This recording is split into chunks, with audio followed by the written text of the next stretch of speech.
হজরত ঈসা আলাইহিসসালাম এর সংক্ষিপ্ত জীবন কাহিনী নিচে সহজভাবে দেওয়া হলো। জন্ম: হজরত ঈসা আলাইহিসসালাম এর জন্ম অলৌকিকভাবে হয়। তার মা ছিলেন পবিত্র নারী মারিয়াম আলাইহিসসালাম। আল্লাহর ইচ্ছায় তিনি কোনো পিতা ছাড়াই জন্মগ্রহণ করেন। শৈশবের মুজিজা: শিশু অবস্থাতেই ঈসা আলাইহিসসালাম মানুষের সাথে কথা বলেন, যা ছিল একটি বড় মুজিজা, অলৌকিক নিদর্শন। নবুয়ত লাভ: বড় হয়ে আল্লাহ তাকে নবী হিসাবে পাঠান। তিনি মানুষকে এক আল্লাহর ইবাদতের দাওয়াত দেন।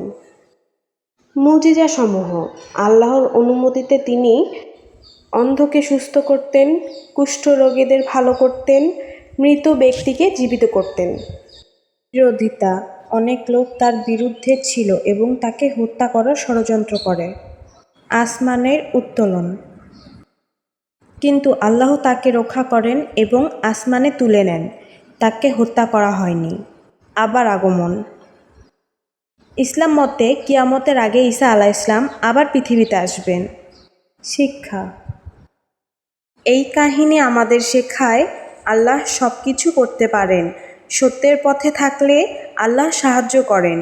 ধৈর্য ও বিশ্বাস গুরুত্বপূর্ণ।